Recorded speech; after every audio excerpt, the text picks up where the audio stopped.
Buenos días. Me asocio a los agradecimientos con los colegas de las instituciones que hoy nos están recibiendo. Me parece que el debate sobre los bienes comunes se mueve entre el Estado y el mercado.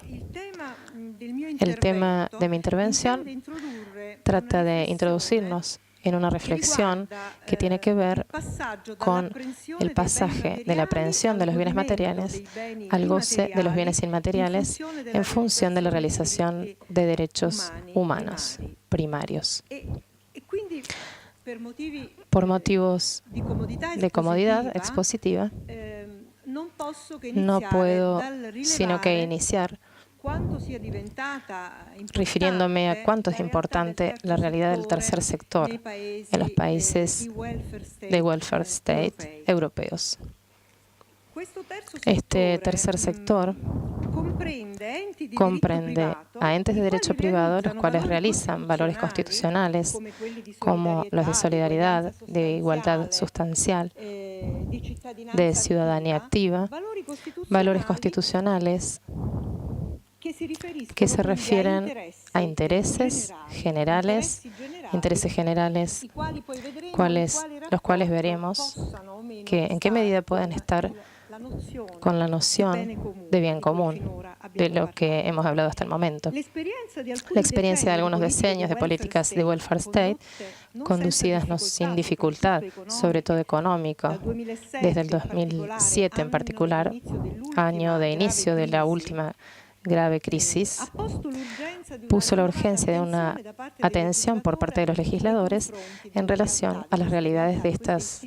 instituciones del tercer sector, instituciones en las cuales el individuo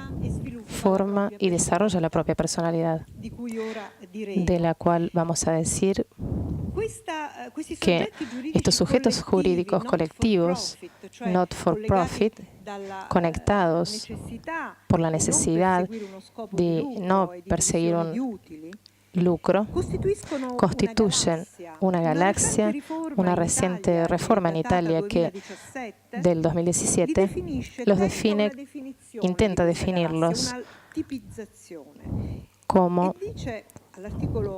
en su artículo 1, dice este decreto 117 del 3 de julio de 2017, son entes del tercer sector las organizaciones de voluntariado, las asociaciones de promoción social, los entes filántropos y las empresas sociales, incluidas las cooperativas sociales, las redes asociativas, las sociedades de mutuo socorro, las asociaciones reconocidas o no reconocidas, las fundaciones y los demás entes de carácter privado, diferentes de la sociedad de for-profit, que persiguen finalidades cívicas, solidarias y de utilidad social mediante el desarrollo de una o más actividades de interés general. ¿Cómo pueden responder a estas exigencias? Bueno, a través de algunas formas de acción voluntaria o a través de erogaciones gratuitas de dinero o de servicios, a través de la mutualidad de producción o de cambio de bienes y servicios. Tienen una forma de publicidad que es la inscripción en un registro único nacional del tercer sector. Gozan de un régimen fiscal muy ventajoso y pueden perseguir algunas finalidades de empresas limitadas y limitadas a la remuneración de las instituciones mismas para desarrollar estos fines mutualistas. Pueden ocupar a muchos trabajadores siempre que tengan un tratamiento económico normativo no inferior al previsto por los contratos colectivos nacionales de categoría. Y la particularidad es que en los entes de tercer sector, la fuerza trabajo no es considerada un factor productivo a la par de las materias primas o de los capitales, sino como un elemento participativo para lograr el objetivo mutualista. A los fines de la organización del tercer sector,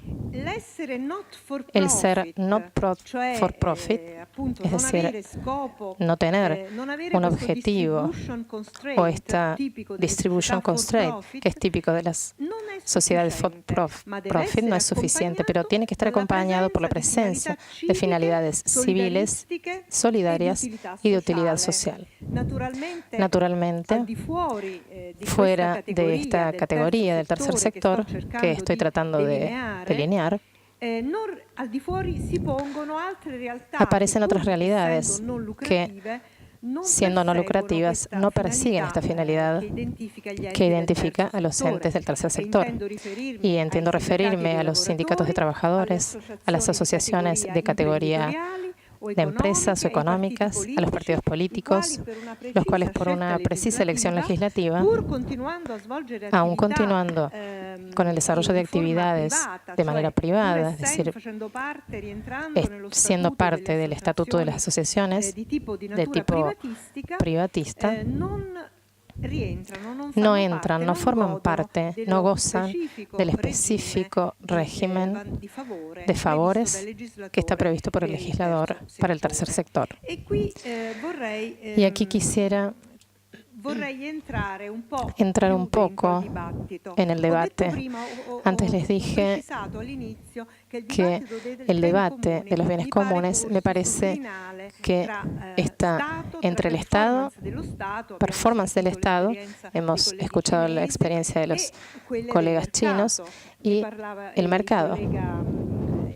de lo cual nos habló el colega brasilero, de estas empresas multinacionales que acceden a formas mutualistas y solidarias, sin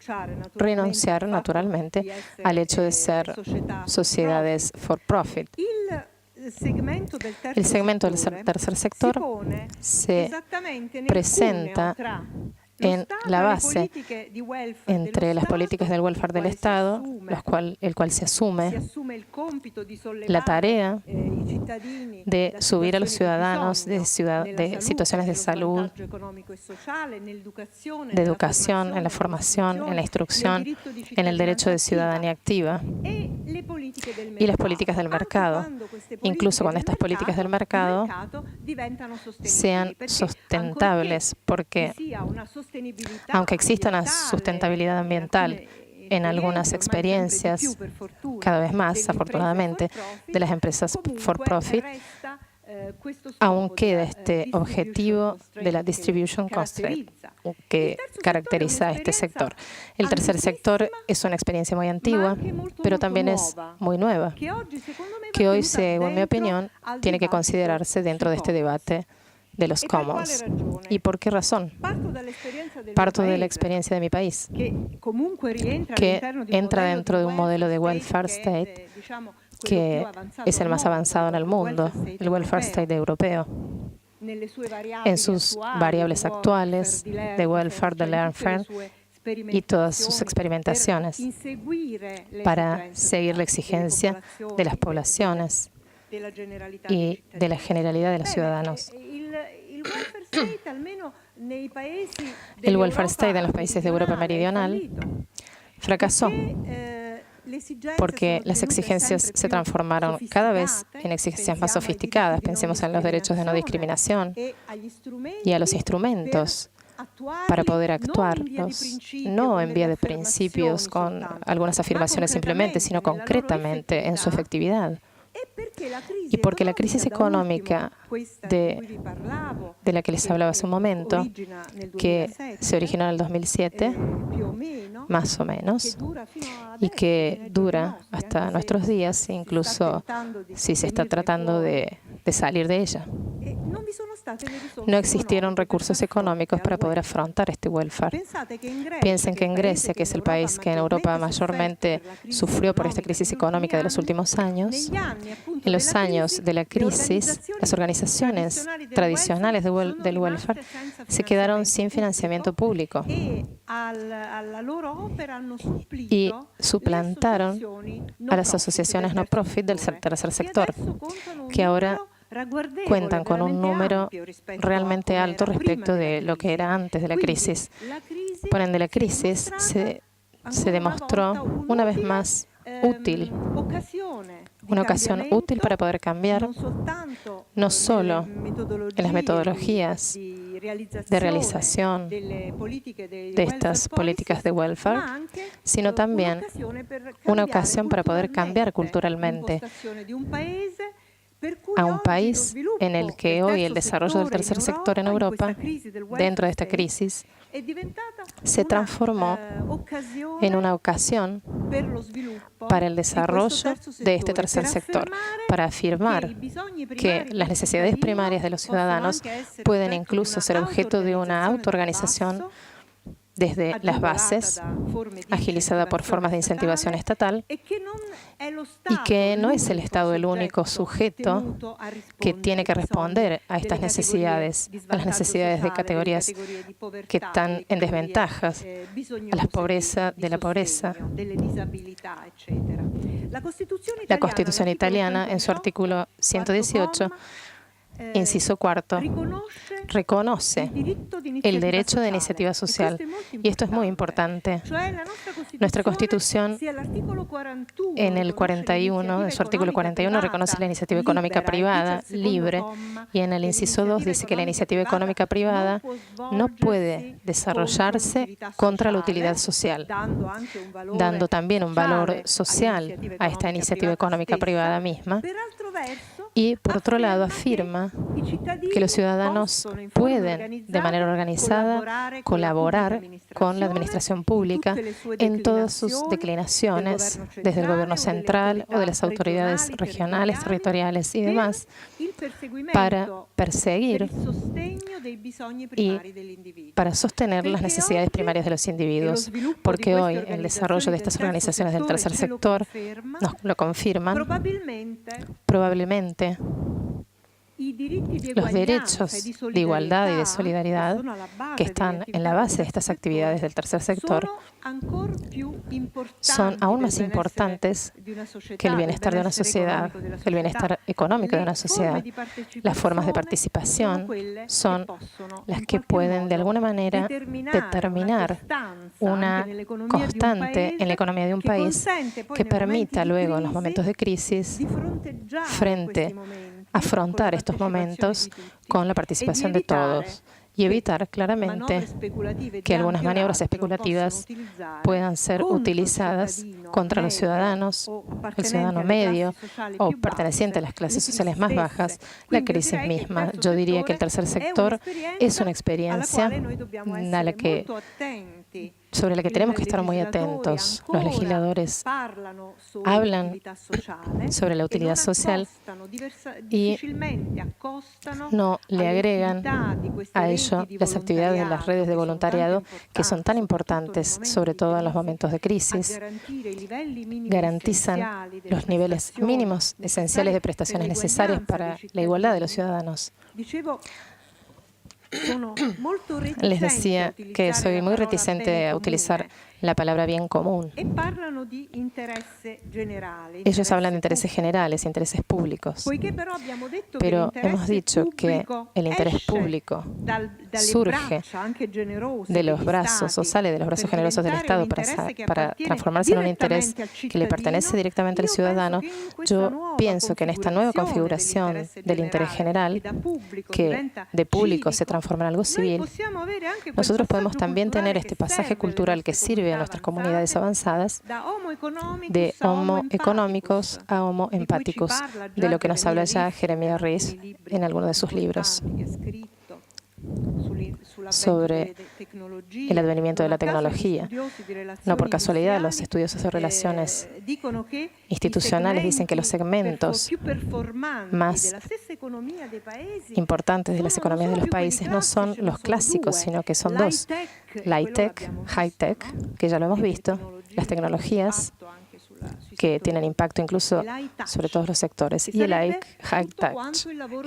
el trabajo social que puede ser desarrollado no solamente por el Estado, que no tiene, o que sus recursos son cada vez más estrechos por estas grandes crisis continuas y recurrentes que que no logran dejarnos avanzar, ni tampoco por el mercado, que queda en la mayor parte, excluyendo algunas experiencias virtuosas de las que escuchábamos esta mañana. Algunas quedan, por la mayor parte, adheridas al modelo tradicional del profit. Esta intervención, y con esto concluyo porque no quiero robarle espacio a mis colegas, el tema de las organizaciones not for profit es un tema que nunca es suficiente mirarlo de lejos, hay que incluirlo dentro del debate sobre los commons, porque superando el estereotipo de la aprehensión material del bien jurídico, también los bienes materiales pueden tener una relevancia de tipo jurídico-económica. Y entonces, los mismos discursos que pueden valer referidos al bien común pueden también tener valor para estos bienes materiales y llevar al centro del debate lo que nos interesa más, que es el individuo y las formas de realización de la propia personalidad de manera democrática y participativa y de manera no discriminatoria. Esto era mi intervención. Les agradezco por su atención.